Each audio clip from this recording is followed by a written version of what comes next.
خارج کردن که همون فرشته مادر فرشته بوده خونه. یعنی این یک کارشیر است. من اینقدر اذیت داشتم، نگاه میکردم اینقدر راحتم. همه ذکر الله بود دیگراش بودن. چرا؟ باید راحتم برای که میمونن در دیسک در اینجا. این همین فرق نداره، این همین بخونن همین لواشون رو میجونن تا مسئولیت ندارن. یعنی سوزن نگاش میکنه وعده داشته باشه. آره چی میتونیم. من دیستم بابای اودین این اینجا هستن لایاشون اودین هاشیم و رزفر کاری یوانی یعنی تایفون خوشبر. من اینا رو گوش میکنم از برون مرزی ها. احمد ظاهر یک دیگه عاشق احمد ظاهر بودیم ما از کودکی. ما احمد ظاهر بود که ما را عاشق کرد. بعد موین با شجریان هم گوش میکنم. چرا گوش اینا را گوش میکنم چون که مثلا من ناراحت نمیشم از شنیدنی آواز خانیش، چون که میدونه که اینا خیلی به عقلن. اما یک خیلی آوازخانهای ما متاسفانه 4 گرم چی نداره. اما این همه دخل نداره. پس این فقط سعید هم میشناسن از این میانه که هم عالی میساه است هم آوازخان خوب است. خوشبختانه ما در شش مقام یک عالم خیلی خوب داریم.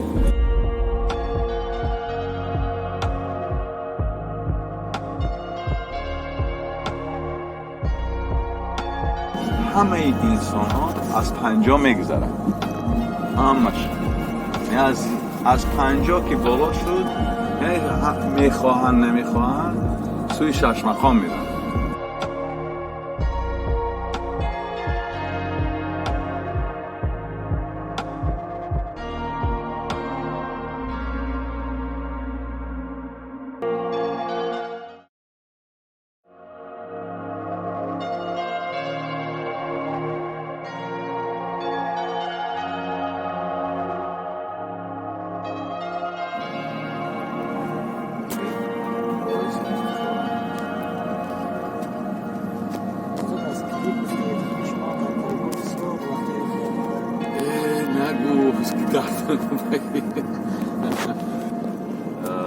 برای اون که نگویی فرض کردیم بعد یک گنراری میگوی که خودت میری با پشت میزنی نه، یعنی نه گفتن میخوایی گنرار کلون میگوی باید میگن که مایلش بعد میگوی وای دیگه خاک دست بلند بالا چند میگه؟ خب 2-3 معاش مثلا اون قدر زیاد نیست. یعنی 2 برابر 3 برابر بالا میگه؟ بله بله.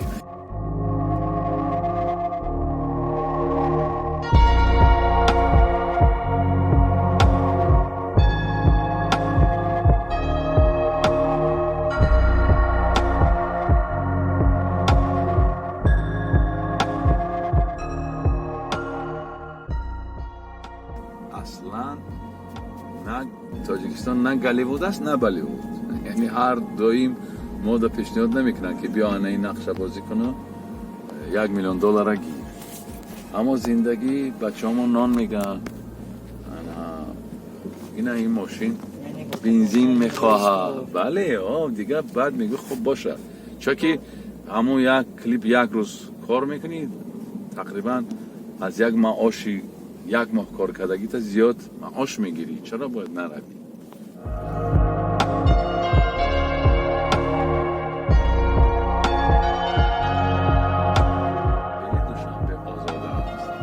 خیلی دوشنبه پاکیزه است. مثلا کوچه هاش رفته و چیندگی است، خیلی آزاده است. این حرف هم زیاد میشنویم و بازم این بیناها و این حسن شهر بازم افزونتر کرده است. اما در هر صورت من موافق نیستم که بیناهای قدیمی را فرض کردیم از میان بریم. خب یا چند تاش ماندن در کورس همونایی که قیمت دارن باید مانیم. دل آدم میخواه که فرض کردیم هم تئاتر مایاکوفسکی باید جاجده میبود، جامی بینای تئاتر جامی باید میبود. چرا خیلی ما تمام جوانی همون همون جاست. این فرض کردیم این تئاتر ملی ملی بله است. بله این خیلی چیزا را ساختن در کار است. اما بعضی چیزا را نگاه داشتن در کار است که یگان خاطره من از اون زمانی جوانی های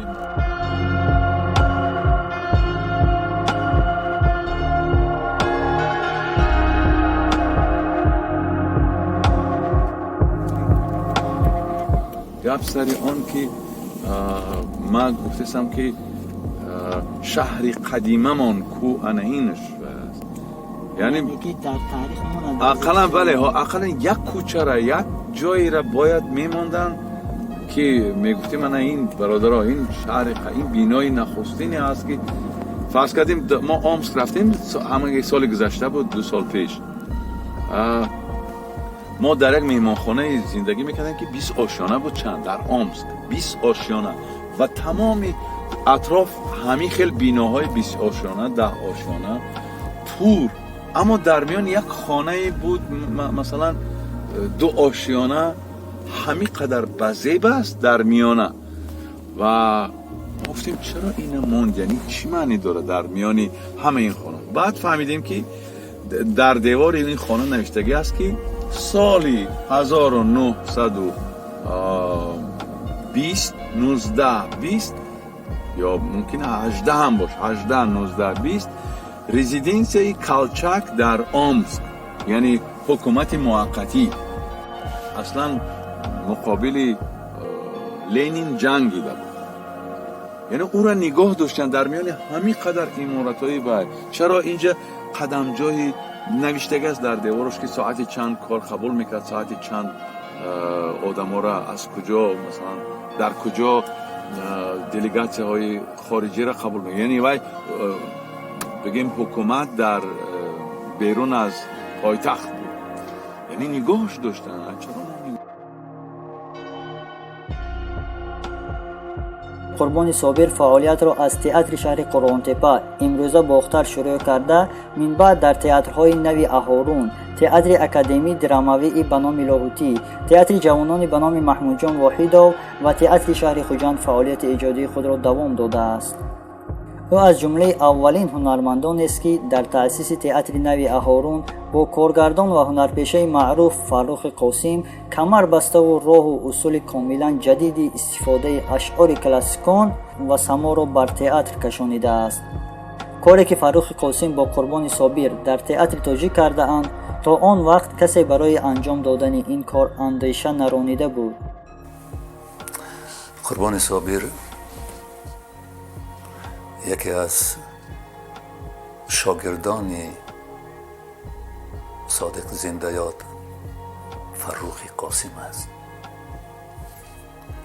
او موفقانه راه پیش گرفته استادش را ادامه می‌دهد و با نمایش‌های استادانه‌اش در بین مردم شهرتیار گشته است و نمایش‌هایش سزاواری گرند پری های آزمون های بین المللی گشته است. نقش های قلب شکن و موندگار قربان صابر از همین درگاه آغاز یافته و بعداً مرزها را عبور کرده معرفگر تئاتر و فرهنگ ملتی تاجیک شده اند. نقش یوسف پیامبر از نمایشنامه یوسف گمگشته فرخ قاسم از نخستین معرفیگری های اوست که مرز آسیای میانه را شکسته صدایش تا بر مصر رسیده است.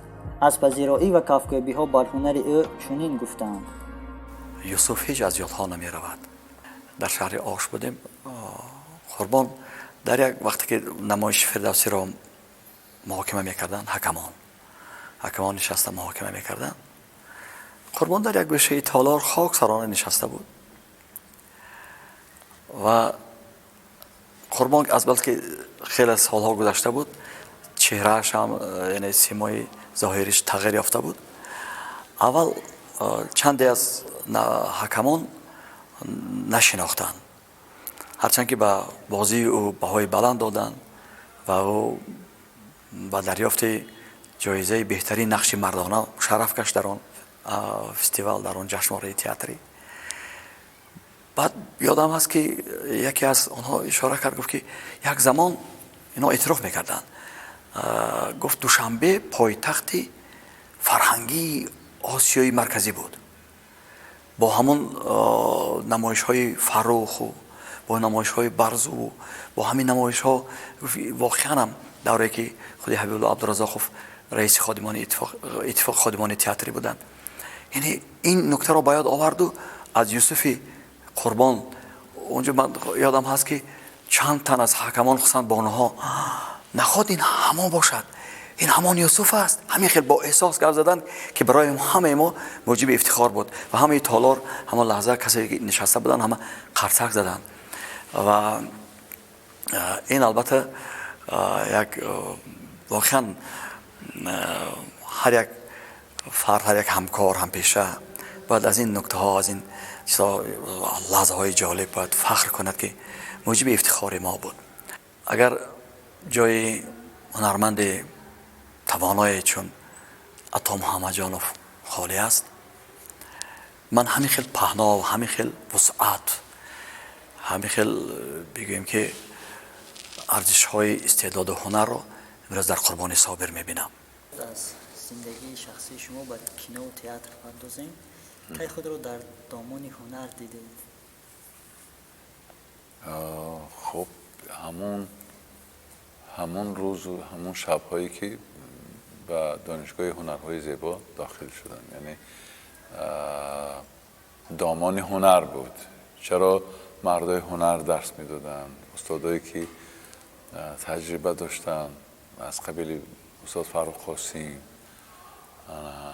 خلاصه همه خیلی در دامان هنر از همون زمانها وارد شدیم به دامان هنر. اولین نقشتون رو دریا داره؟ اولین نقش در کار دیپلمی اگر باشه، بله، ویکتور از یعنی کار دیپلمی ویکتور نام داشت و برای شما چگونه بود؟ خب یعنی مشکل بود، بسیار مشکل بود، یعنی این بسیار بگیم یک تمرینی بسیار سختی، اونجا از عهده‌اش نمی برآمدیم، معلوم بود.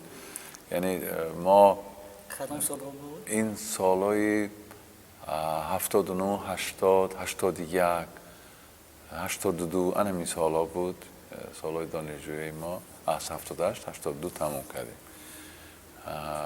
یعنی بار اول در محیط ایجادی افتیدیم، بار اول مثلا خودمون در یعنی تو هستی و بازم یک آدمی دیگه در کنار بود، یعنی در پوستی اون وارد شدن مشکل بود، اما محصول کار بعد حاصل میشه، اما اون زمان ها مشکل بود وارد شدن. اصلا هنر چیست و هنرمند کیست به قدر قربانی صابر؟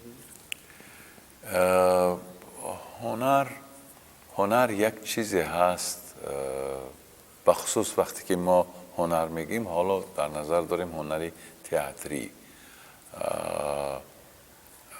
این همین هنری تئاتری مثل انسانیت بسیار قدیمی است. این دروغ نیست، اثبات شده است که مثلا هزاران سال، ده ها هزار سال خرابه های تئاترهای بسیار، مثلا حالا اگر گالیوود فرض کردیم با تمامی اقتدارش، این شهرت و این منمنی و این پول و این مالی که دارن فرض کردیم و در دنیا در نزد بشر حرف اولا میزنن، مثلا شما بگیریم همه این چیزا بگیریم و 1000 سال عقب بریم، 2000 سال، 5000 سال، زمانی مثلا 3000 سال زمان صفاکل و یوریپید و زمان تئاتر یونان قدیم اگر برسیم، اینا انا همون گالیوود و بالیوود هموناین که اون زمان مثلا برای آن که یک هنرمند صداش برای و مشهور شود چقدر قوی بودن در کار بود، هم از نگاه آواز، قد و قامت، یعنی اون زمان که نه این اوسیلیتیل ها و این چیزا نبودن و یعنی هزاران آدم میشتن و میگریستن، برداشتی تماشا از تئاتر از هیچ کدام یک برداشت فیلمی امروزه کم نبود. یعنی آدم ها خودشان میکشتن برای وارد شدن به تئاتر. و چرا این از همینجا میریم سوی جواب به سوال تو. یعنی یگانه امکانیت بود. مثلا اثرهای خوب بودن، شاید شعر می نوشتن آدم ها، اما اثر نمیتونه حالت روحی را عملا افاده کنه. حالت روحی یک کس بالای کاغذ می در شعر، اما این چگونه میشه عکس کرد؟ چگونه میتونن بله آدم در کنار خودش مثل در آینه ببینه. برای همینم یعنی انسان ها با یک چارچوبه مثل تئاتر نیاز داشتن که از اونجا بگن که مثلا انا این رفتار بد است، انا این رفتار خوب است. یعنی اگر همه چیزها را انکار کنیم و بگیم که انا این راهی که می روی درست است، انا این راهی که می روی نادرست است، برای آنکه همین حرف با آدما بگیم، یعنی در صورت بدیعیت، یعنی زندگی بزرگ یعنی بشر تئاتر آورد، بسیار خرد کرد و نشان داد. در یک نمایش مثلا میتونه که روح انسانیت هستیش در اصل نشان دهی. مقصد آفرینشش چی است؟ کجا روان است آدمی زاد و باید به کجا برسد و چی کار کنه که بعد زمان جواب گفتن فرض کردیم دو دست در بینی نمانه یا موی سراش کنده نگیره بعدی که دیر نشود. یعنی برای اینکه دیر نشود یک کسی یک جایی باید یک کینا، یعنی تئاتر، یک چیزی که افاده کرده تواند. و هنر همین گونه، هنر همین است، برای نشان دادن راه سوی حقیقت، راه سوی خدا، راه سوی انسان بودن.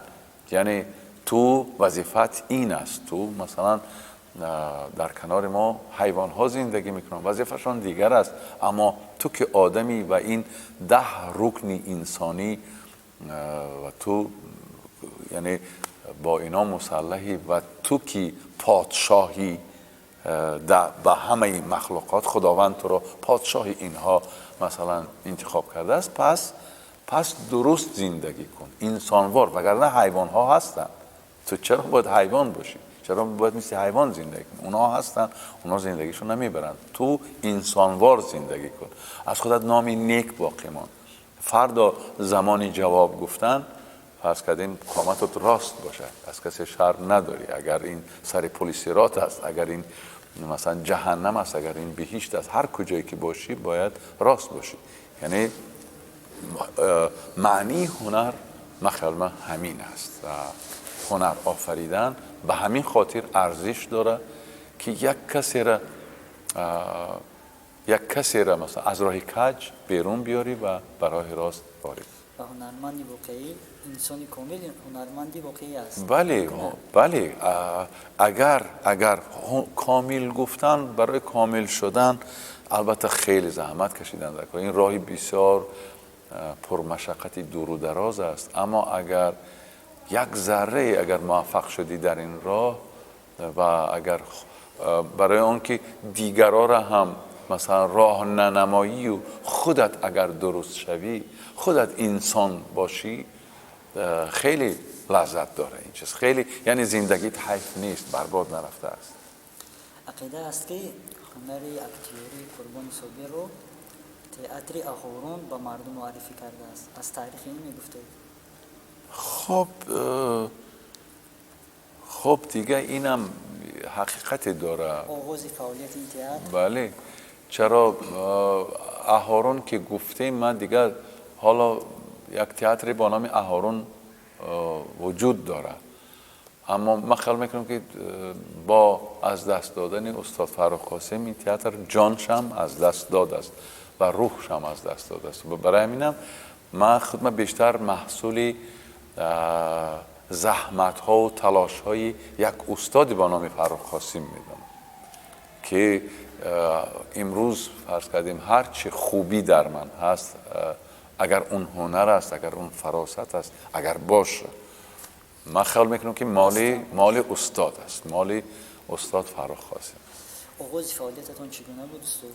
چه مشکلات را با خود داشت؟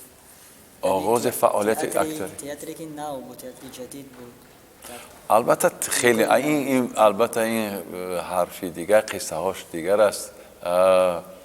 تا امروز تمامی هنرمندای فرض کردیم که از روی سیستم استانیسلافسکی تربیه یافتند و بزرگ شدند، مثلا و استاداشون خیلی استادای حرفه‌ای روسیه هستند، با سیستم فرخ قاسم موافق نیستند. چرا نمایش‌هایی که فرخ قاسم میگذاشت یعنی یک کم از این سیستم بیرونتر میره. یعنی من در حالت داده شده استانیسلافسکی گاه منطقی خودش گم میکرد. مهم اونجا سیستم ذکر و سما بود که تا امروزه فرض کردیم نمیدونم در تئاتر اهورون امروز تا چه اندازه این عملی میکنن، اما من یادم هست که ما از روی سیستم ذکر و سما کار میکردیم. البته سیستم ذکر و سما سیستم استانیسلافسکی این کار نمیکنه، این هست، اما راهش این یک کمک از کنار اون است. چرا سیستم استانیسلافسکی هم اصلا همگی 100 سال یا 200 سال وجود داره بگیم دروغ است. چرا شکسپیر هم در هملیت میگه که هوا را با دست اره نکنید، یعنی دروغ نگین، دروغ بازی نکنید.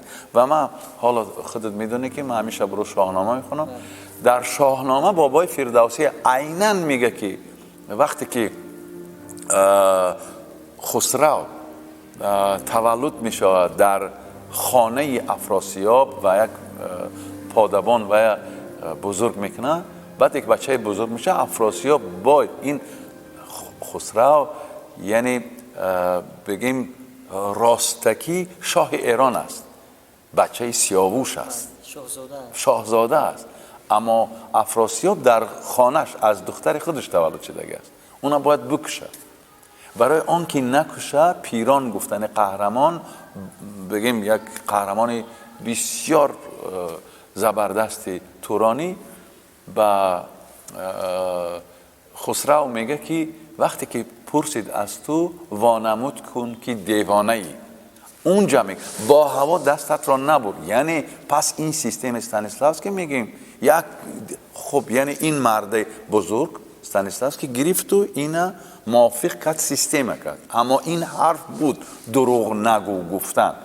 در شاهنامه هست که میگه هوا را اره نکن، یعنی وقتی که پیش شاه میپرسه مبادا دروغ نگو، همین خیل باش که شاه باور کنه که تو دیوانه ای. و بعدی امتحان افراسیاب به پیران میگه که از زمین پرسم آسمان، میگه از آسمان پرسم زمین، یعنی از سر پرسم درباره پاش گپ میزنه، از پاش پرسم درباره سر، دیوانه است. یعنی انا همون سیستمی پری و اپلاشینی که استانیسلافسکی میگه انا در کجاست؟ در شاهنامه است. اما همه وقت با این سیستم که اکثریت خط کرده ها یعنی موافق نبودن و مقابلت میکردن همه جا.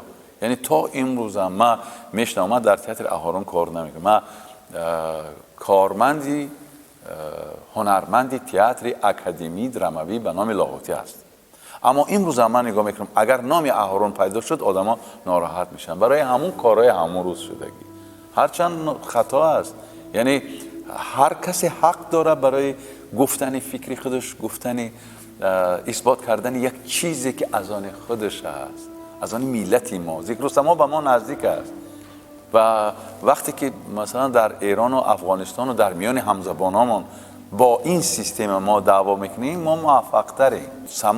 سما خب یک جایه. مثلا فیلم های هندی را بگیرین شما، من علاقه 40 سال باز میشوه اگر فیلمی بابی مثلا زیتا گیتا، نمیدونم فیلم هایی که شاید امروز میبینین یا نه، ما زمان کودکیامون میدیدیم، همون شما سما میگین همون پیاه همین روز هم هست، اون روز هم بود.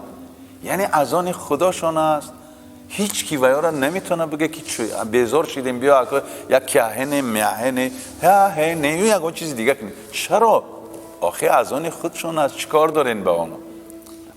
اذان استانیسلاوسکی اذان خودشون از بیا اذان خود ما نکنیم. خود رو ساختین یعنی. خب یعنی همون زمانا همین دعوا بود. یک هنرمند تا کجا میتواند به موفقیت یک تئاتر تاثیرگذار باشد؟ موفق میتونه که کاملا یک تئاتر از پشت خودش بره. من مثلا با بای دادن عطا محمد جانوف خیال میکنم تئاتر لاهوتی خیلی چیزا را باید داد.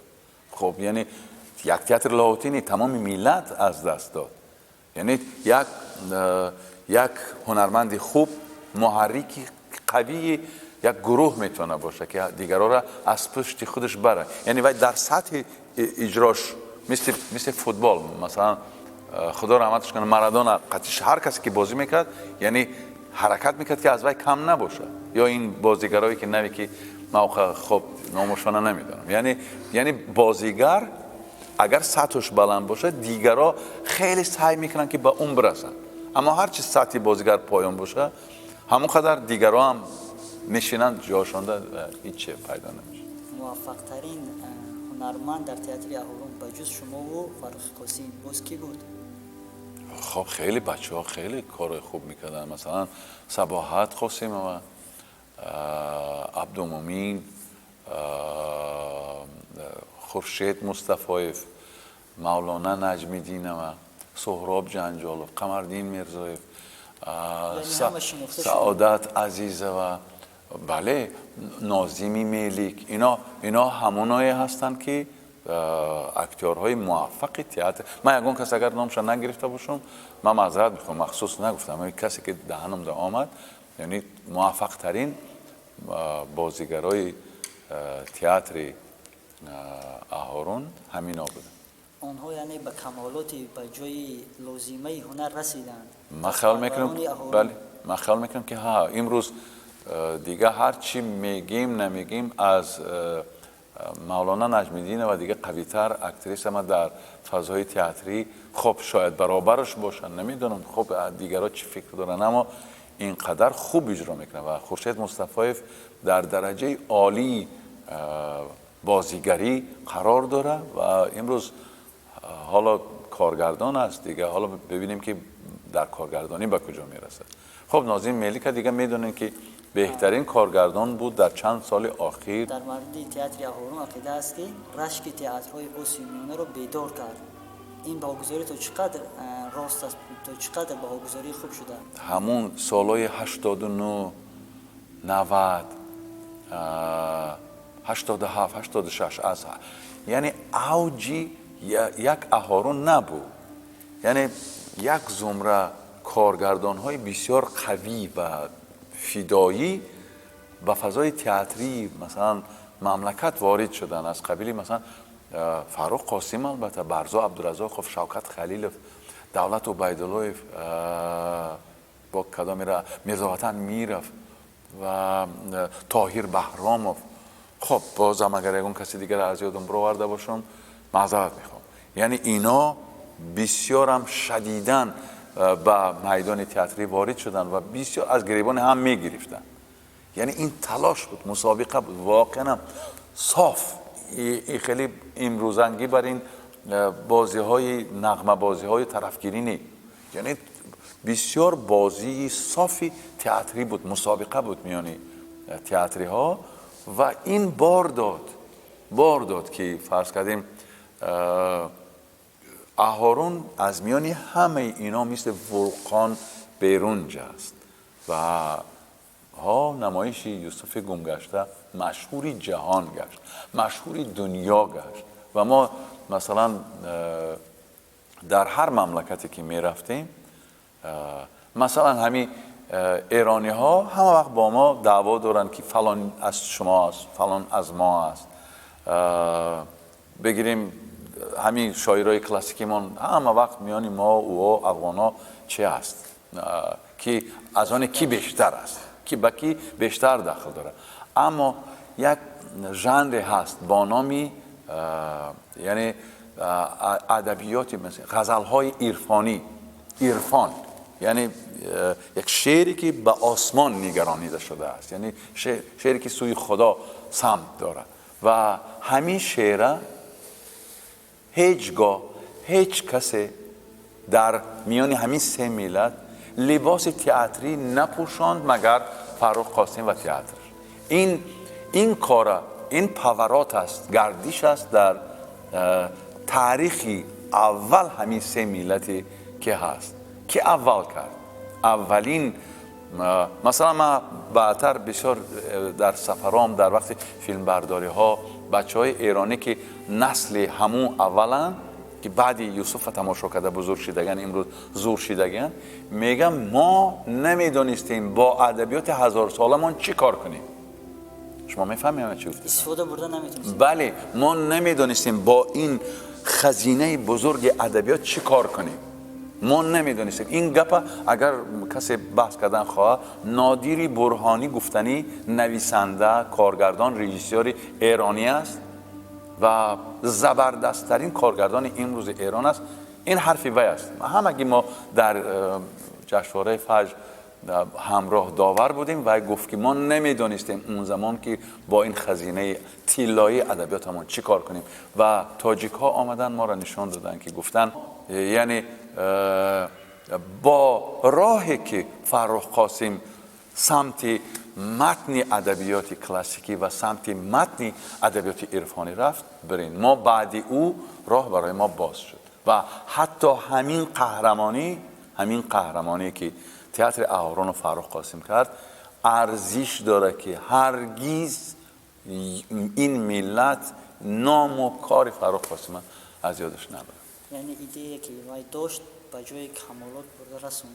بله گپ سر کمالات برده رساندن نیست. کمالات حالا نرسیدیم و نمیرسیم هم. کمالات خیلی چیزی مهم است. من گفتم گردشی که وای در این کار کرد سمتی که او رفت موفق بود، یعنی هیچ کسی نرفته بود. این شما میتونین همین روز جستجو کنین، نه در افغانستان نه در ایران این کار هیچ کسی نکرد و در آسیای مرکزی هم ولی رشکی ما هر کجایی که پیدا می شدیم یعنی واقعا هم رشکی میان هنرمندای آسیای مرکزی بودیم، یعنی واقعا هم ما اینقدر افتخار میکردیم.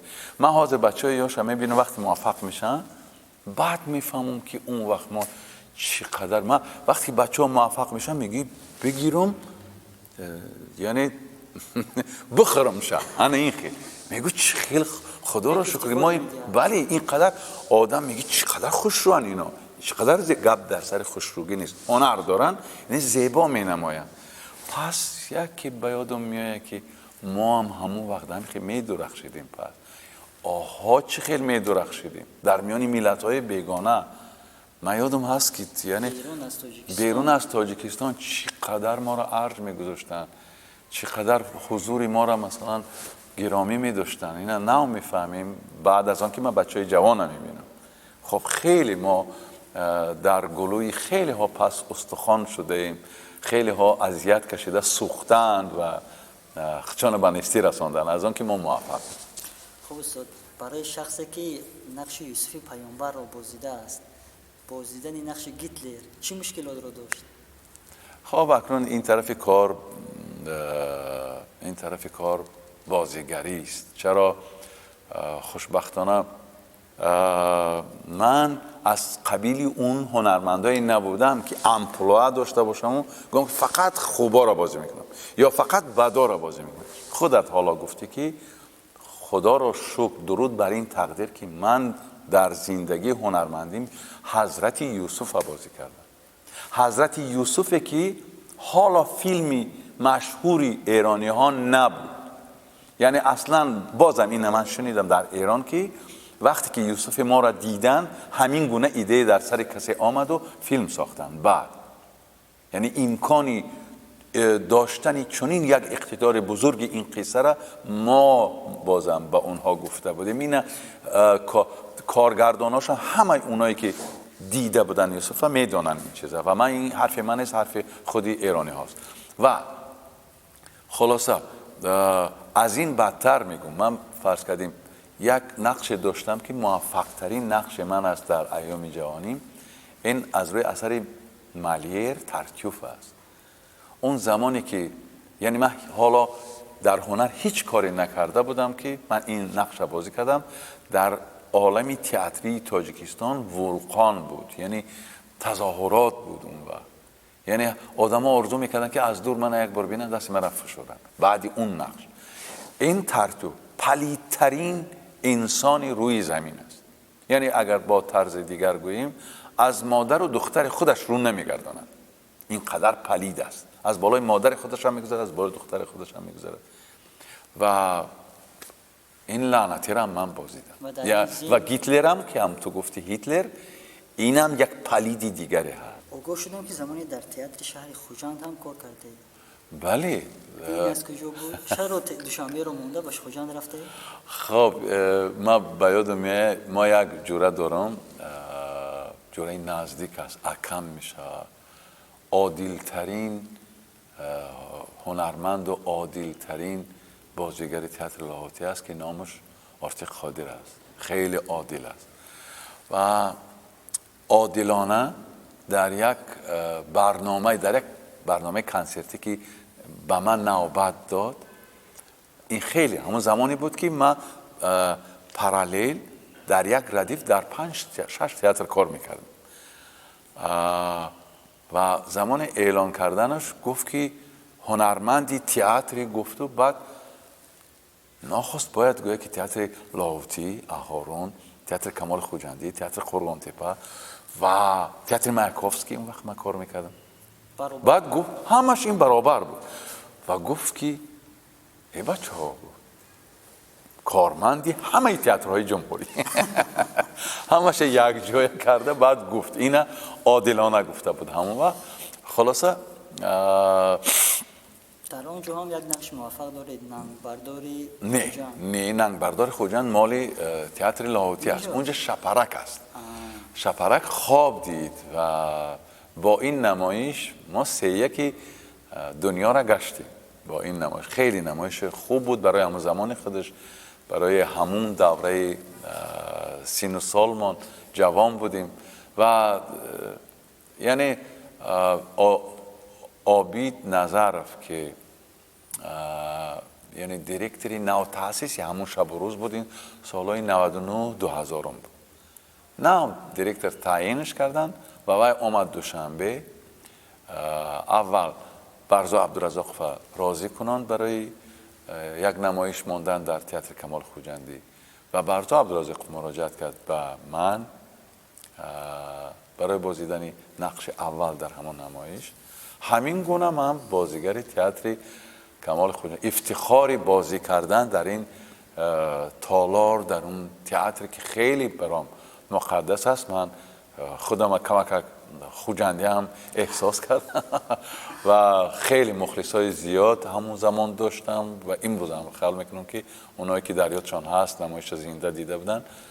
چرا ما آوازه این تئاتر ولایتی را آوردیم پایتخت، از پایتخت بردیم تاشکند، بردیم بیشکک، بردیم مسکو، بردیم نمیدونم پولشا، بردیم آلمان و تا پاریس رساندیم. در این میان خیلی سفرهای آزاده داشتیم، خوب بود، همه چیز عالی بود. اما در این میان بیشتر در تئاتر لاهوتی کار کردید، حدودی 23 سال. چی امکانیت‌ها رو برای شما فراهم آورد؟ امکانیتاش همین بود که این تئاتر اکادمی است. این تئاتر از نوبسته از آن که در کدام حالت است از همه تئاترهای جمهوری فرق دارد. خوشبختانه در مدت طول سالهای دراز امکانیت ایجادیش بسیار قوی بود و قوی ماند. البته از کار کارگردانی که تنقیصی میکشه امروز هم تئاتر، اما هنرمندای خیلی اصیل قوی یکم درجه مملکت در همین تئاتر فعالیت داشتند و امروز هم دارند و وارد شدن به این دنیا برای من مشکل تر بود، سخت تر بود. چرا مثلا تئاتر اهارون یا تئاتر قربان تپه یا تئاتر کمال خوجندی با همه داشتنهاشون محدودترن در پیش تئاتر لاهوتی. اینجا وزنها دیگه است، اینجا اکادمی است. خیلی مشکل بود وارد شدن به این تئاتر. تنها همین مشکلی بود، اما خوشبختانه و فردوسی هم از همین جو بر اومد. بله، فردوسی این انجام کار 2 سال پیشمان است، اما تا فردوسی را خیلی کارهای خوبی آزاده با کارگردانهای این تئاتر انجام دادیم. مثلا خیلی ننگبردار خوجند که گفتی، به فکرم یک تقریبا 10 سال پای هم، نه 10 سال اجرا میشد. از زمانی که روی صحنه آمد 10 سال طول کشید اجرا. با همین نزدیکی ها بازیگراش که آهسته آهسته کم کم دیگه خب تئاتر بای داد رفتن، برای همین از ریپورتر رفت، وگرنه تا همین نزدیکی ها بازی میکردیم و یکی از نمایش هایی بود که خیلی موفق بود. و نمایش های دیگر هم استرافسکی در کارگردانی دولت و پیدا، در کارگردانی ظفر جوادوف یک پیسه فرانسوی و درامای میلاد در کارگردانی حال اسمشون از یادم رفت. خلاصه بعد با کارگردانی سلطان عثمانوف چند کاری که عاقبت شد و من خودم یک 5 نمایش گذاشتم در تئاتر.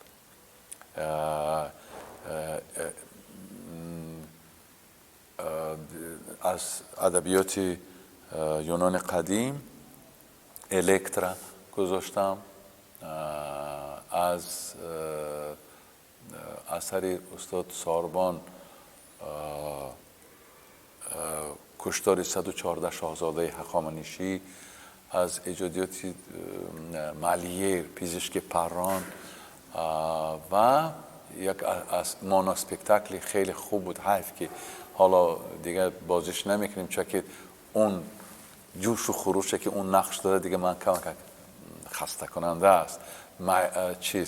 گوگل نوشته یک مردی دیوانه. این نمایش خیلی خوب بود، پذیرایی خوبم شد و این اوج کارهای من در تئاتر لاهوتی بود. اما استاد چرا این گونه نمایش هایی که با دلی هر یک بیننده جا میگیرن امروز خیلی کمند، روز سال تا سال کم میشوند؟ ما کارگردانی خوب نداریم، ما هنرمندی خوب کم داریم و یا که عاملی یگان دیگر است؟ خب یعنی هنرمند خوب کم داریم گفتن اگر همین خیلی عقیده باشه ما یعنی کفران نعمت هست. چرا این نعمت داریم، هنرمندای خوب زیاد داریم، اما کارگردانی یک چیزی دیگر است. یعنی مثلش نه کمتر از یک شاعری خوب باید باشه، نه کمتر از لایق و بازار باید باشه کارگردان. اون وقت مثلا تئاتر کارش راه اندازی میشه. برای همینم تنقیسیمون از همین رو است، وگرنه هنرمندای خوب زیاد داریم. اما چرا مثلا بچهای جوان حالا خیلی سعی دارن، خیلی کوشش دارن، البته جوانن، البته برای اون که تبدیل شون به استاد میبلیف یا به فرخ قاسم یا به هر بزرگ دیگر باید خیلی نمک بخورن، خیلی باید سفر کنن، خیلی باید بخونن، خیلی باید بسوزن که بعد به اونجا رسن. یعنی اما در هر صورت تلاش دارن و ما ناامید نمیشیم. این دکان نمیتونه که بگیم که به صاحب نمیمونه. البته این بچهای جوان این دکان آباد خواهند کرد. برای قربان صابر نقش آفرینی در تئاتر آسان است و یا اینکه در کینو و در فیلم؟ در هر دوش هم مشکل است. در هر دوش آسان فقط خواب رفتن است آسان. یعنی مشکل نظر به اینش کدامش آسان‌تر است؟ تئاتر مشکل تر است البته، برای که تئاتر خیلی برای وارد شدن هنوز که هیچ چیز نیست باید وارد شوی. اما در سینما، در کینو، برای اون که در آب غرق شوی یا در خانه باید بسوزی، خیلی بگم فهما می شود، در حقیقت زیاد حرف نزنیم. یعنی برای آن که تو در آب غرق شوی تو را میگیرن در آب میپرتوین در کینو و تو مرده غرق میشی، این علاجی دیگه نداری. فهمیدی؟ یعنی زندگی. یا در یک خانه که میسوزونن خانه را و تو را در اون خانه سر میتین، تو مجبوری اون تخته که از بالا میغلطه محافظت کنی که در سرت نزنه. و یعنی زندگی تا میسوزن. کینو را از کوچه هم بیارن، شما ببینین در کینا سگا گپ میزنن، یعنی گپ میزنن. چیکار میکنن با اون؟ یعنی از پشت کامera همه کارم میکنن، اونا را نمیدونم سوزن قطع سیخ میکنن یا گرسنه میمونن شونه یا تشنه میمونن شونه و همون چیزی میخواستگیشون نمیگیرن. ببین، اما این کار با سگ در تئاتر کده نمیشه، با آدم. یعنی تو مجبوری که در تئاتر یعنی آبی که نیست تصور کنی، هوایی که تو از پاراشوت میافتی در تئاتر با تصور کنی که از پاراشوت میافتی، اما در کینو از پاراشوت میپرتویند. پس در کینو دشوار است که در تئاتر مشکل است. تئاتر مشکل، تئاتر خیلی قوی است. اما عموما گیریم تئاتر، کینو به تئاتر، کسی که بازیگرایی که مثلا فقط در کینو بازی میکنن خیلی چیزا رو باید میدید. یعنی تئاتر همه وقت هنرمند پور میکنه، بای میکنه، یعنی وای را فربه میکنه از غذای معنوی.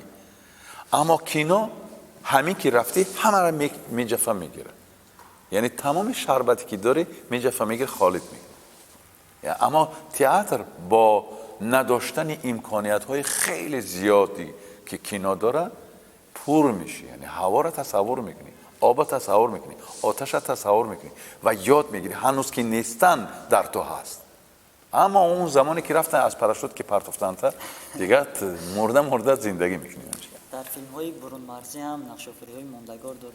بله. این از کی آغاز شد همکاری شما با کارگردان های برون از کشور؟ خیلی شد، من نمیدونم از کدام سالها بود، اما زمانی بقا صادقوف، کارگردانی مشهوری شهیری ملت ما که حالا در ازبکستان زندگی میکنه، یعنی کارگردانی که همه فیلم مشهوری ادونیس 14 را آفریده است. یعنی من در 2-3 فیلماش رولای لحظوی داشتم، از قبیل البخاری، بعد با کدام چند فیلم دیگرش که فیلم‌های یعنی نقش‌های لحظوی بودن اما خاطرمان، یعنی با ریشی سیاهی جوانی خوشبختانه هستن. من گاه نگاه میکنم اما را، یعنی از همینجا کار شروع شد و بقا صادقوف نمیدونم چی شد و رفت ازبکستان. این سال 94 عصری گذشته. چقدر ما پیریم. یعنی در عصر گذشته، آخری عصر گذشته سال 94 یک فیلم ماند در ازبکستان و مرا برای بازیدن نقش اول دعوت کرد. هرچند بعد من نقش اول بازی نکردم، نقش دوم یا سوم بازی کردم همراه عطا محمد جانوف. بله، و قریب 7 ماه 8 ماه در نواربرداری در اورگنج، تاشکند، سمرقند، بخارا، در استقلال بودیم و یعنی تجربه به نهایت خوب شد برای من و همین گونه دروازه های فیلم بازی کردن بیرون از تاجیکستان برای من باز شد خوشبختانه. بعد در فیلم های مثلا ایرانی، قزاقی، قرقیزی، روسی، خدا رو شکر. فیلم قزاقی بر شما مشکل نبود؟ با زبان قزاقی بود یا اینکه روسی؟ نه، خوشبختانه زبان روسی بین المللی که هست و بعد حتی فیلم آخری که من در ازبکستان بازی کردم، حالا بچه ها میبینن گاه این طرف اون طرف اوزا میگن که خیلی ازبکی را خوب بیدن. اونایی که میدونن که من ازبکی را نمیدونم هم میگن که چه خوب حرف میزنی. یعنی وقتی که آمدیم من دیدم، یعنی من گفتم چی زبان قطعی اینه نقش من بازی کنم. رستم سعدیف است، اما کارگردانش رژیسر مشهور امروزی ازبکستان و گفت که فرق نداره قربان که گفت شما انگلیسی صحبت کنید، شما تاجیکی صحبت کنید، هر زبان قطعی صحبت میکنید صحبت کنید، فقط چیزی من میخواستگی را بتید. ما گفتم باشه. بعد من ترجمه کردم و تکست ها همش به زبان تاجیکی. من تاجیکی صحبت میکردم و پارتنرام با زبان ازبکی، روسی هم صحبت. همه وقت در میانه مشاورا بودن. مثلا یک برادر بخارایی بود که هم زبان تاجیکیش خوب است هم زبان ازبکیش مثلا. و میگفت که گاه ها میشد که ما رپلیکامون عوض میکردیم. یک دختره که جوان بود همبازی من، یعنی وای بسیار بار اول بود یک حرف اینجا میگفت یک حرف از اونجا میگفت اولای کار تا رام شدن، چون که قطعا رام نبود. اما بعد کارمون درست میشه. در دو تمرین کارا درست میشه. اما مثلا فیلمی مثلا یگور کانچلوفسکی بازگشت به افغانستان، اونجا هم من زبان تاجیکی قطعی صحبت میکردم. بعد پرویز پولادی صدای من یعنی ترجمه کرده است، یعنی آوازگذاری کرده است، ترجمه نه آوازگذاری کرده. همین خیلی یعنی امکان بسیار است که حالا انگلیسی هم صحبت کنی یک لحظه دا میگیرن ترجمهش میکنن. مهم که چی میخوام. بسیار این تجربه در دنیا هست. آخه فرض کردیم ایتالیان ها میرن امریکا زبان خودشون خطی بازی میکنن و در زبانش یعنی حرفا را در جاش میمونن. همین خیلی در آوازی هم یک استعداد خوبی داره. خدا را شکر اگر این خیلی باشه اگر شما میشماری. اکثر ملت‌های جهان تاریخ خود را با واسطه فیلم‌های تاریخی به عموم می‌آموزونند. اما ما چند فیلم تاریخی که داریم در زمان شوروی به نوار گرفته شده است. امروز ما چرا این را استفاده نمی‌بریم؟ با فکر ما که یعنی کن‌ذهن‌ترین آدمی همین مملکت فرض کنیم از همه کن‌ذهن‌ترینش رسید است به همون خط، به همون حدی که همین حرفی را فهمه. و من باوری ندارم که همین بزودی فیلم های تاریخی نگیرن. چرا این چیز مسلم است، عیب است، گناه است که اگر ما به موضوع های تاریخی روی نآوریم. اما تا این زمان شما ببینید همه وقتی مسئله گذاری ما دعوا میکنیم دیگرها دارن ما نداریم. آخه دیگرها نه جنگ کردن نه سوختن، ما خیلی چیزا رو از دست دادیم. یعنی ما قریب که همین مملکت استقلالت از نال شروع شد. قریب پرزیدنت مملکت هم کجایی گفت که یعنی بودجت یک خانه را نداشت کیسه دولت همون زمان و از هیچی آهسته آهسته رسیدیم. اما اون مملکت هایی که میگیم دارن همه وقت داشتن و هیچ کار نشد با اونا. اما تقدیرمون همین بود است که همه چیز قریب از دست دادیم و دوباره برقرار کردیم. کارگردانامون رفتن، اونایی که خوب کار میکردن رفتن، دکترای خوبمون رفتن، بازیگرای خوبمون رفتن.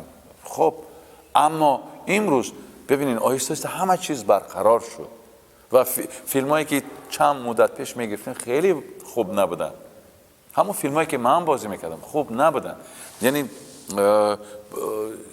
مؤلفای فیلمنامه‌نویسای خوب نداشتیم، کارگردانای خوب نداشتیم و همین گونه بازیگری خوب، پول خوب، از همه مهم پول خوب نداشتیم. پول خوب که نداشته باشه بودجت فیلم خوب نمیشه. امروز از اینجا پند، یعنی برای فیلمی تاریخی را ساختن فرض کردیم برای یک فیلم تاریخی شاید 100 اسب در کار بوده است. 100 اسب، 100 زین که مشکلی نبوده. همون هم میگم که یعنی مبلغ در کار است. چقدر ما 2 سال پیش 5 سال پیش میگرفتیم این فیلم وقتی که بودجت های فیلم از 10,000 15,000 20,000 سامانی است. یا اسب نمیشه. چقدر فیلم میگیری با اون و بازم در همین شرایط که بچه‌ها با فیلم گرفتن و با موفق شدن آفرین شدن. هیچ جایی نیست مثلا اگر همه ساحه ها را به اینابت بگیم تا کجا رسیدن در همین زمان استقلالیت. من خیال میکنم که بچهای سینمایی خیلی، بچهای تئاتری ما خیلی موفقن با همه این نداشتن ما نداریم میگیم از مقیاسی، یعنی باید بگیم که پشت سرمان چی بود و چی شد. از این نگاه کنیم ما از هیچ کم نیستیم.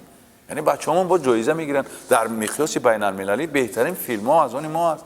پس خدا رو شکر وقتی که ما این هم بودجت می‌شود. نداریم این هم میشود. هیچ ممکن نیست که این نشود. یک گفتم کنزینترین آدم همین نفهمیده است. مثلا راهبرای ساحه سینما نمیفهمن. پس مجبورن که به همین زودی اینا راه اندازی کنن. باید مثلا چند رمنی تپ تیار است. محمد زمانی سالم من میدونم که دیوار بخارا نمیدونم رمن فیلمنامه است. ما همون زمان خوانده بودم یادم است گفتم چقدر فیلم خوب میتونه باشه. درباره اسماعیل سامانی است. این رو نقشه گرفتن. نمیدونم اگر گرفته باشن عالی، اما من خیال میکنم که یک بودجت کلان صرف میشه برای این. یا مثلا اما ارزنده نیست سود بفرست. بله روایت سعودی فیلمی مثلا دل آدم میخواد که روایت سعودی تعجیلا فیلم کرده شود. اینقدر قصه جذاب است، اینقدر پیش در پیشی چی داره، یعنی سازی های خیلی عالی گالیوودی داره این فیلمنامه نیست، رمان پاوست است. خب یعنی دست یک آدمی که خوب فیلمنامه نویسی خوب است اگر بگیره فیلم بسازه و بودجت و بسازن. ببینید چی میگم، ما همون بایدادگیمون آهسته به دست میاریم. ما هم داریم قهرمانایی که ما مگر مثل عثمانی ها نداریم. ما داریم. اسماعیل سامانی کیست؟ سامانی ها کیان؟ یعنی ما باید سازیم. قرض داریم، یعنی هنر و ادبیات و هنری تاجیک سینما در پیش این پاره تاریخ قرض داره. این قرض باید ادا کرد. یعنی برای این عقیده هستید که ما میگیریم به شرطی که پول باشه. بله، به پول نمیشه این کار کرده. گفتم که خب یعنی قصرها ساختن در کار است، یعنی مکیت‌های خیلی لباس‌های خیلی خوب ساختن در کار است. یعنی برای آن که ما زمان عوض کنیم نمیشه با این لباس ها واقعی 200 سال پیش بازیم یا 500 سال پیش باز کنیم. یعنی اون محیط زنده کردن در کار است. این چی زنده میکنه؟ مبلغ. از فیلم های امروزه استاد، در فیلم های امروزه لهجه امروزه توجیکی چون خوب استفاده میشه که بعد استفاده میشه، نظر شما چی است؟ ما خیلی در مورد استفاده لهجه‌ای که در فیلم ها استفاده میشه. وقتی که هر کس میخواه عرابش ساز خودش بکشه هیچ وقت ما موفق نمیشیم. حتی در همین مسئله که خودت گفتی، هر کس اگر بگه که لهجه من مهمترین جزئی زبان تاجیکی است نمیشه، ما به جایی نمیرسیم. لهجه را تا جایی استفاده کردن ممکن، چرا نه؟ فرض کردیم دولت خدا نظر در فیلم مردی راه قهرماناش با لهجه صحبت میکردن، اما خیلی خوب بود. یعنی لهجه هم جای داره که خوب استفادهش کنی، اما لهجه را وقتی که به مسحکه تبدیل میتی، لهجه را وقتی که به طنزی بسیار بیزیبی کوچگی از کوچگی هم پایان تبدیل میتی نمیشه این کارا. یعنی وجدان داشتن در کار است. یعنی یک کودک مثلا یک معیار رعایت کرد. بله، یک کودکی و میگه که من رژیسور خوبم، حالا کودک است، حالا نمیفهمه که مثلا این زبان با مثنوی معنوی داره، فرض کردیم شاهنامه داره، حالا اون نمیفهمه که گلستان و سعدی بهاریات و این چیزا را داره و خیال میکنه که هر چیزی که حالی داره همون است و قمچین میزنه و بعد دیرتر میفهمم، اما تا میفهمن که خیلی بچهای جوان خراب میکنن. خیال میکنن که زبان همه زبان این نیست. زبان گفتگویی باید خیلی مثلا همین زبانی که حال من و تو صحبت داریم، من خیال میکنم که زبان دوشنبه همین است.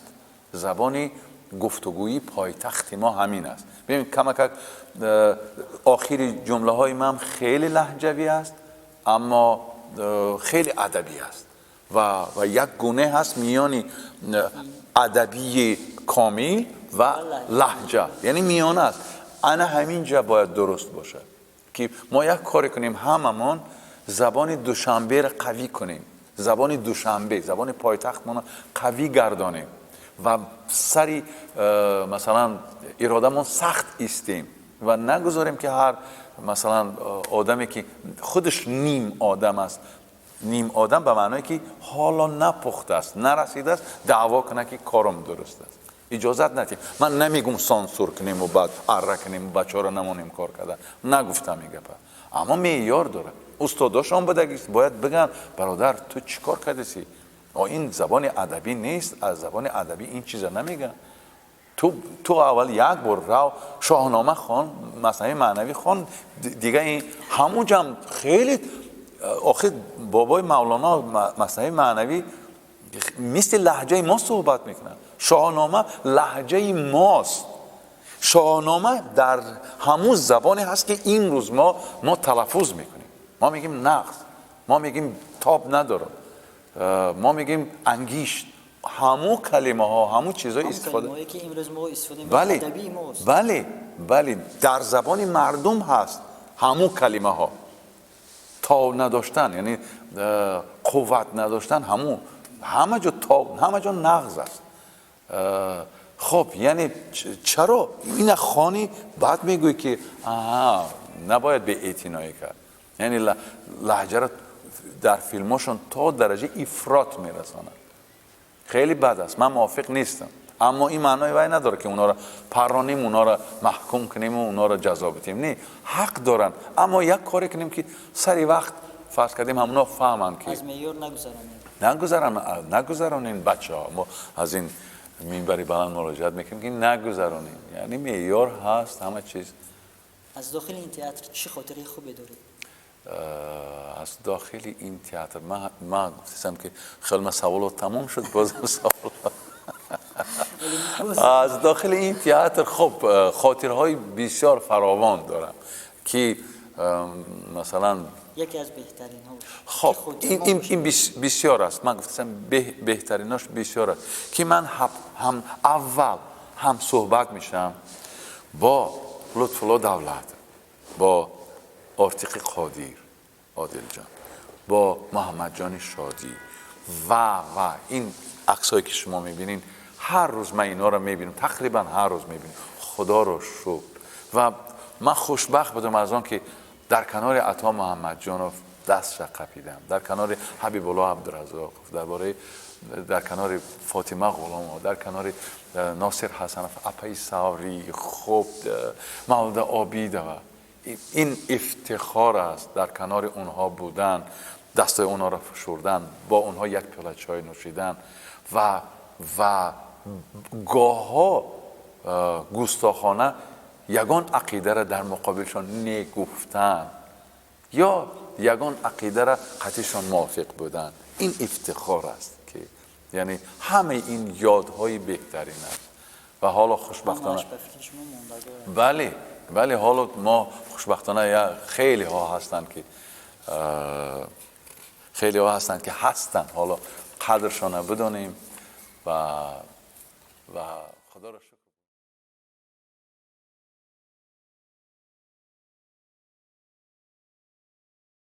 بزرگترین آرزویتون؟ یعنی یکی از آرزوهای بزرگم بود که عملی شد. من میخواستم سر خاک بابای مولانا برم خونیه، رفتم و یکی از آرزوی دیگه میخوام امریکا برم، میخوام یک بارم این اقیانوس رو بگذرم، نشد اصلا. شغل دوست داشتهتون بجز اختیاری؟ شغل دوست داشتم کتابخانه است. یک پندی پدر؟ دروغ نگو. فیلمی که به تکرار میبینید؟ بندی قفقاز خیلی دوست داشتم. از فیلم های تاجیکی مثلا رودکی. اکتیوری پسندیدهتون؟ عطا محمد جانوف. بهترین کارگردانی که با کار کردن؟ فرخ حسین. پسندیدترین نقش برای خودشونی؟ پسندیدنی نقش احتمال یوسف باید باشه. واژه استاد برای شما؟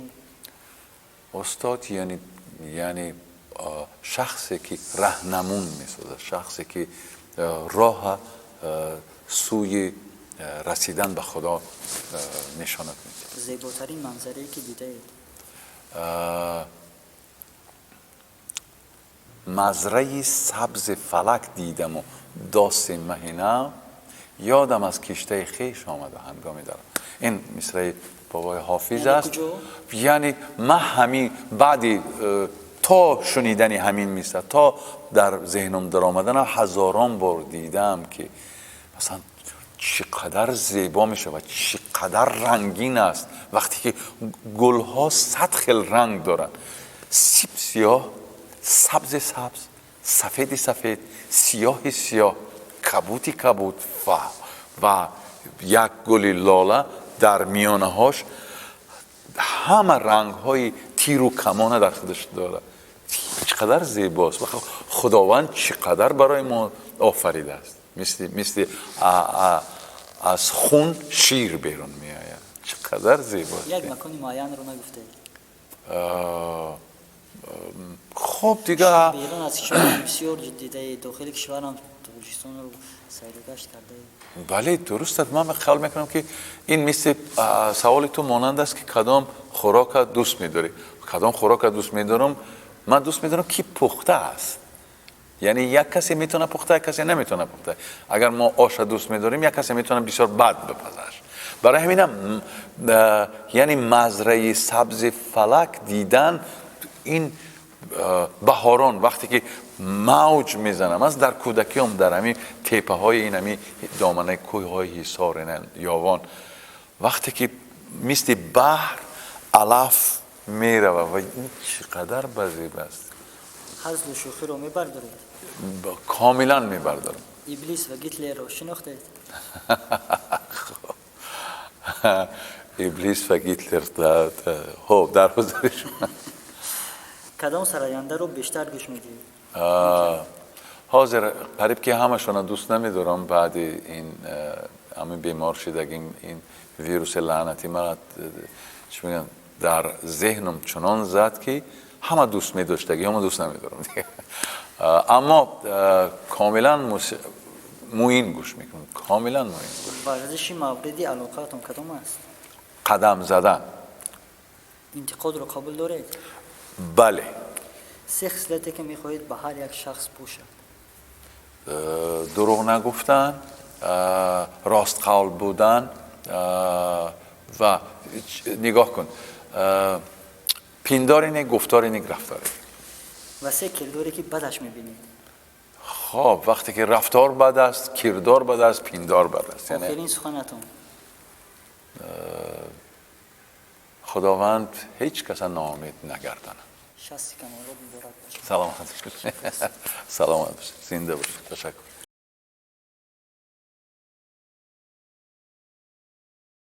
قربان جان برادر عزیز، میدونی که مثلا من شخصا نسبت خودت یک مهر و محبت داریم و این مهر و محبت دور کردن هم هیچ کس نمیتواند. همین دوستی و برادری ما همچون برادر اکا و دادر و شما پیش همه تن جان صحت آرزو میکنم که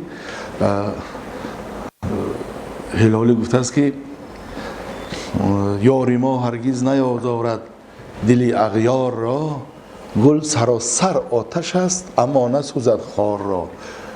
روز هجر از خاطرم اندیشه وصلت نرفت، آرزوی صحت از دل کی رود بیمار را. یعنی همه ما آرزو میکنیم که کسل بیمار نشویم و من به شما تن جان صحت، خانه آباد و عمر درازی پربرکت را آرزو میکنم.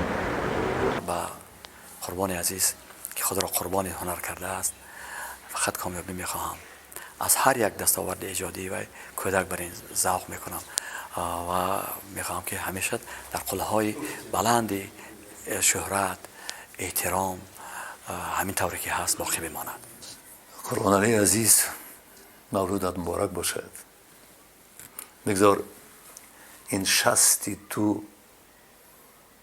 شستی کمالات ایجادی تو گردد و خداوند امکانیت بیاد که ما و تو جشن 100 سالگیت را هم همراه قید کرده باشیم.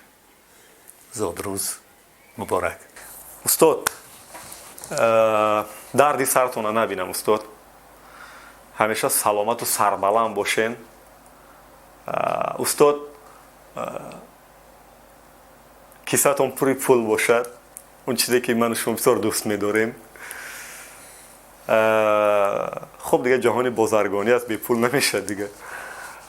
استاد اون چیزی که شما دائم به من تاکید میکنید که دلیر چرا آغوش نمیگیری، دلیر چرا خودت دور میگیری، دلیر چرا رنگ بیگانه ها سلام میکنی. استاد من شما را سخت آغوش میگیرم. سپاس به شما استاد که در زندگی من پیدا شدید و حق دادید که من شاگرد شما باشم و برام افتخار است که امروز در میان این شخصیت‌های بسیار معروف عالم تئاتر و سینما بچه‌ها انتخاب کردن که منم برای شما درود و تبریکات بکنم. استاد من شما را دوست می‌دارم. قربان زاد روز مبارک. خداوند با 10 ساله‌های دیگر همه خیلی سلامت باشی، بالای فرزنده و خانواده خود و برای ما هم خوبه باشی، انرژی باشی. خدا نگهبان. استاد روز تولدتون مبارک باشه. دوستتون دارم. همیشه سربلند و سلامت باشین که ما شاگردا از بودن شما، از دربر ما بودن شما فخر کنیم و سربالا همیشه باشیم. مبارکتون باشه. امید دارم که باز زادروزهای خیلی زیاد ما همراه باشیم و شما را دربار خود ببینیم. مبارکتون باشه. من مبارک باد میگویم 60 سالی عمر استاد را که به 100 سال برابر است، به صدها سال برابر است. الها 100 ساله ها عمر بینند. عمر دراز دیدن این گروه آدم ها عمر دراز دیدن فرهنگ و تمدن است برای ملت. 60 سالگی خوب این چی میگم 60 این متماتیک است، یعنی حساب است، یعنی مونده نشون، یعنی در 80 سالگیشون یعنی نقشه اجرا کنن که یعنی موندگار باشه چیزی که این نقشه‌ای که هست و یعنی کارهایی کنن که یعنی چی میگم از این کارهایی کردهش یعنی پایان نباشد، حق بالاتر باشد و همیشه تنشون صحت، یعنی خاطرشون جمع خوب. دیگر همه کاراشون به فکرم یعنی کارهای روزگاریشون به فکرم بود اصلا، چون میدونم که ما بعضا شوخی میکنیم که استاد خب دیگر چی پرابلم از زمین 24 ساعتی ما هم شوخی ها هم داریم بین هم دیگری، یعنی همه شرایط و حال خود یک چی ایجادی هم یعنی در قلهای بلندترین ایجادی رو باز برای استاد یعنی خواهانم خب باقی در پناه خدا. استاد زادروز مبارک. استاد عزیز، پدر گرامی قربان صابر، زادروزتون مبارک باشد. خداوند همیشه تنتون صحت، دلتون بیغم، خانه‌تون آباد، عمرتون دراز، رزقتون فراز باشد و میدونید که ما فرزندا یعنی البته که فرزندا دیگر از ما گریختن هم نمیتونید یگانجا. ما فرزندا همیشه داغوی شما هستیم و هر چیزی که داریم البته از اون درس بزرگ شما داریم. خداوند همیشه نگهبانتون باشد. دوستتون دارم.